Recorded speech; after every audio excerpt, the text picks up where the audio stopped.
كبرهني أما پێگەشتێکی پوڵی فکریە لە لای گەنجەکانی جەمجەماڵ لای خەڵکی جەمجەماڵ یعنی پێم خۆشە بڵێم خۆم خەڵکی سلێمانی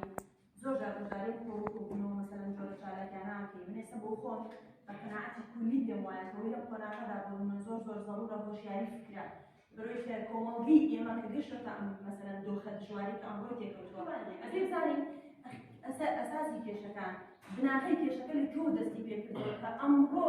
بەداخەوە ژن هەم لە وەکو کارکتەرێکی ڕئیسی هەم لە کاری سیاسی بە دوورە نەیتوانێتەوە ڕۆڵی خۆی وەکو کارکتەرێکی سیاسی بەهێز خاوەن بڕیار بێت چی لە ناوەندەکانی بڕیاردا نەیتوانێتەوە وەکو ژنێک خاوەن قەرار و بڕیار و پێگەی خۆی بێت چی ئەوەی کە لەناو ماڵەکاندا بەداخەوەی بە قەناعەتی من یعنی لەناو خودی خێزانەکانمان زۆرترین سوکایەتی ئیهانە چەوساندنەوە و دوتیژی بەرامبەر بە ژنانەکەین جا ژن بڵێن ئەم ڕۆڵەی بەرکەوتووە ژن قوربانی سەرەکیەکەی لە کۆمەڵگا بۆچی ئەمانە لە ژنەوە دەست پێ بکەین بەرەوەی پێگە سەرەکیەکە لە ئەسڵا ژنە بەرەوەی کە ژن بەفعلی دایکە ئەی ژن دایک نییە